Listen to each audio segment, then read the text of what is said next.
Okay, अब हम देखने वाला है कार्डियक टेम्पोनॉड के बारे में। अब कार्डियक टेम्पोनॉड, उसकी डेफिनेशन क्या है? It is a cardiac emergency. Okay, ये एक इमरजेंसी कंडीशन है।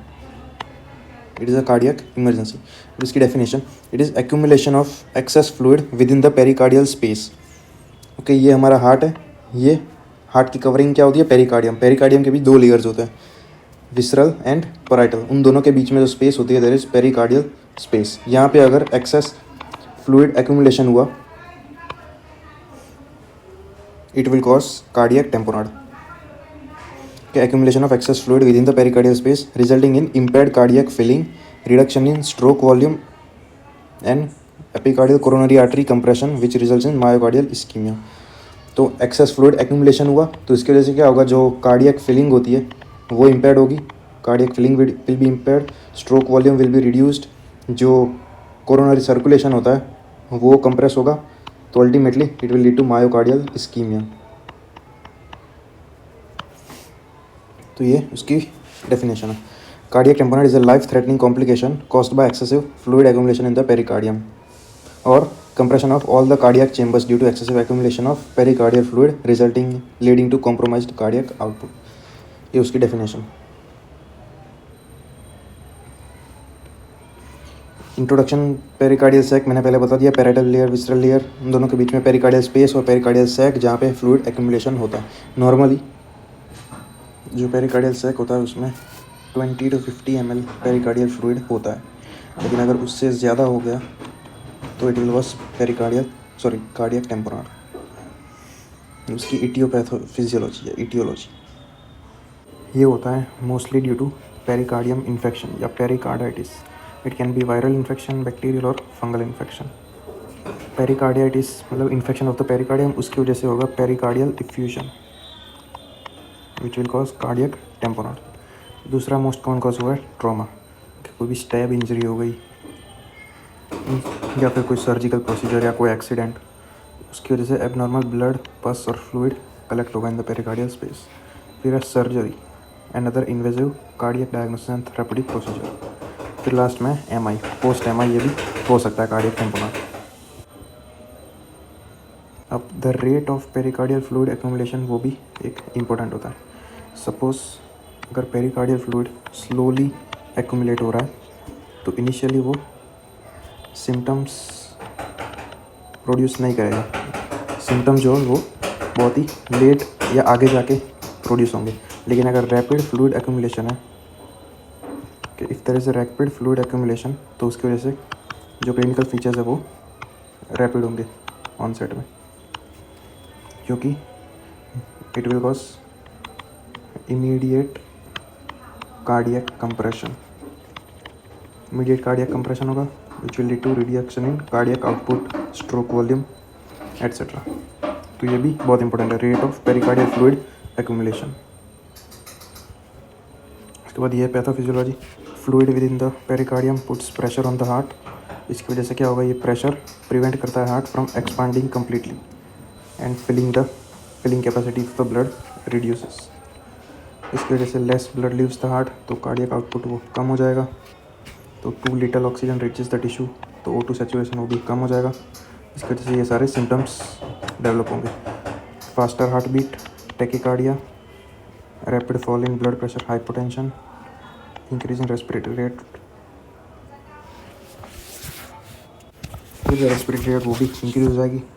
The be feeling of panic and swollen neck veins which denotes increasing JVP। ये सारे साइंस होंगे। अल्टीमेटली पेशेंट को loss of consciousness and sudden death. अब कार्डियक टेम्पोनॉड में एक बैक्स ट्रायड देखने को मिलता है कि बहुत ही इंपॉर्टेंट है, बैक्स ट्रायड, जिसमें 3 चीज़ें आती हैं।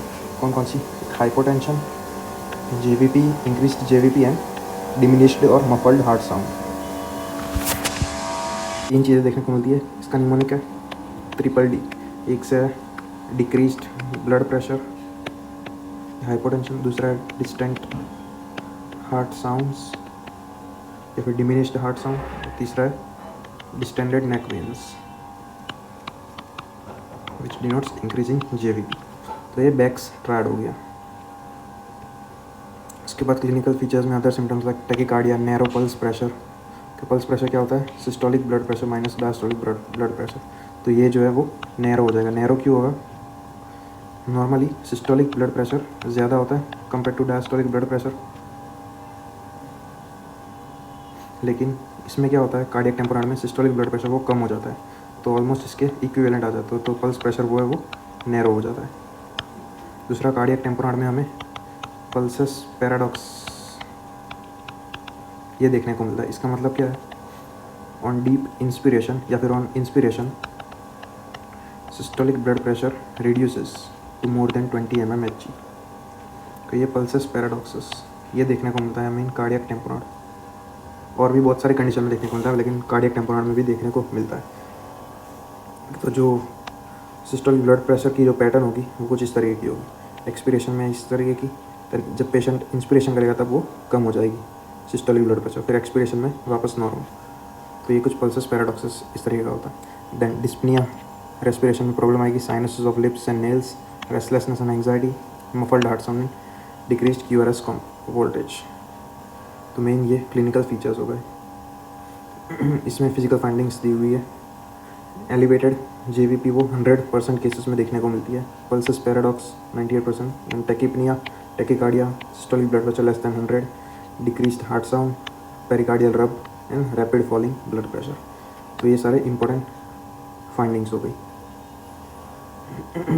ये एक सिंपल समरी जैसा है, जिसमें बैक स्ट्रैट हमने देखा, हाइपोटेंशन, JVP, इंक्रीज या डिस्टेंडेड नेक पेन्स, मफल्ड हार्ट साउंड। अब कार्डियक टेम्पोरान का एक बहुत ही इंपॉर्टेंट डिफरेंशियल डायग्नोसिस वो है टेंशन नीमोथोरैक्स। टेंशन नीमोथोरैक्स कि तो बहुत ही इंपॉर्टेंट रहता है कि हम टेंशन नीमोथोरैक्स और कार्डियक टेम्पोरान के बीच में डिफरेंस पता होना चाहिए। तो ये डिफरेंस दिया हुआ है, कार्डियक टेम्पोरान और टेंशन नीमोथोरैक्स दोनों में ब्लड प्रेशर वो लो रहता है। अब टेंशन नीमोथोरैक्स वो रेस्पिरेटरी सिस्टम को अफेक्ट करता है ज़्यादा, कार्डियक टेम्पोरान कार्डियोवास्कुलर सिस्टम। तो टेंशन नीमोथोरैक्स में जो ब्रीथ साउंड्स होंगे वो कम होंगे या फिर एब्सेंट होंगे, कि ब्रीथ साउंड्स होंगे वो कम होंगे या फिर एब्सेंट होंगे। कार्डियक टेम्पोरान में ब्रीथ साउंड वो नॉर्मल होंगे। दूसरा, जो हार्ट साउंड होता है वो कार्डियक टेम्पोरान में कम होंगे या फिर एब्सेंट तो नहीं होंगे, कम ही होंगे। टेंशन नीमोथोरैक्स में हार्ट साउंड वो नॉर्मल होंगे। नेक वेन्स, नेक वेन्स कार्डियक टेम्पोरान में डिस्टेंडेड होंगी, टेंशन नीमोथोरैक्स में फ्लैट या नॉर्मल होंगी। क्योंकि कार्डियक टेम्पोरान कार्डियोवास्कुलर कंडीशन है, तो उसकी वजह से जो वीनस प्रेशर होता है वो बैक फ्लो होता है, इसकी वजह से जो नेक वेन्स होती है वो डिस्टेंडेड हो जाती है। अब रेस्पिरेशन कार्डियक टेम्पोरान में नॉर्मल भी हो सकती है या फिर टेकिपनी भी हो सकती है, टेंशन नीमोथोरैक्स में ये टेकिपनी होती है। तो ये कुछ important points differentiating factor main ये 3 है, कार्डियक टोन्स या heart sounds, breath sound and neck veins. ये कुछ image of distended neck veins, distended neck veins which suggest increase in JVP। ये image of CT thorax of pericardial effusion, यहाँ पे देख सकते हो ये पेरिकार्डियल इफ्यूजन देखने को मिलता है यहाँ। उसके बाद ये चेस्ट एक्सरे ऑफ कार्डियक टेम्पोरान, इसमें हार्ट का शेप जो है वो पियर शेप्ड हो गया, there is pear shaped heart, जो पेरिकार्डियल इफ्यूजन और कार्डियक टेम्पोरान दोनों में देखने को मिलता है। ये उसकी डायग्नोसिस और इन्वेस्टिगेशन सब हो गई। अब मेडिकल मैनेजमेंट उतना कुछ इंपॉर्टेंट नहीं है, लेकिन हम ऑक्सीजन थेरेपी दे सकते हैं पेशेंट को, IV फ्लूइड्स दे सकते हैं पेशेंट को अगर वो हाइपोवोलेमिक है तो। अगर नॉर्मोवोलेमिक या फिर हाइपरवोलेमिक हो तो IV फ्लूइड्स नहीं देंगे, क्योंकि वर्कलोड जो है हार्ट का वो इंक्रीज हो जाएगा। Bed rest, leg elevation, inotropic drugs like dobutamine and mechanical ventilation like positive airway pressure, CPAP pose. Medical management, अब मेन मैनेजमेंट हुआ सर्जिकल मैनेजमेंट विच इज़ पेरिकार्डियोसेंटेसिस। इसमें हम नीडल इंसर्ट करते हैं इनटू द पेरिकार्डियल स्पेस और वहाँ पे फिर जो एक्सेस फ्लूइड या ब्लड या पस जो भी है वो हम ड्रेन करते हैं। तो pericardiocentesis is also called pericardial tap, surgical invasive procedure. It is used both as diagnostic and therapeutic process in which excess fluid is removed from the pericardial space around the heart.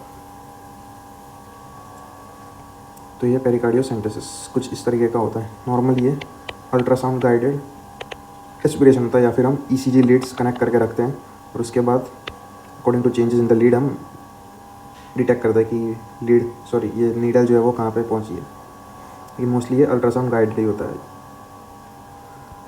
पेरिकार्डियोसेंटेसिस अगर हम 5 to 10 ml fluid भी drain कर देंगे तो वो stroke volume increase कर देगा and cardiac output 25 to 50% increase कर देगा। मतलब जो इम्प्रूवमेंट होती है पेशेंट में आफ्टर पेरिकार्डियोसेंटेसिस वो बहुत ही जल्दी आएगी, तो हमें रैपिडली इम्प्रूवमेंट देखने को मिलेगी इन द पेशेंट। तो वो ये सजेस्ट भी कर लेगा कि हाँ पेशेंट को कार्डियक टेम्पोनाडी था। तो ये था पूरा कार्डियक टेम्पोनाड के बारे में।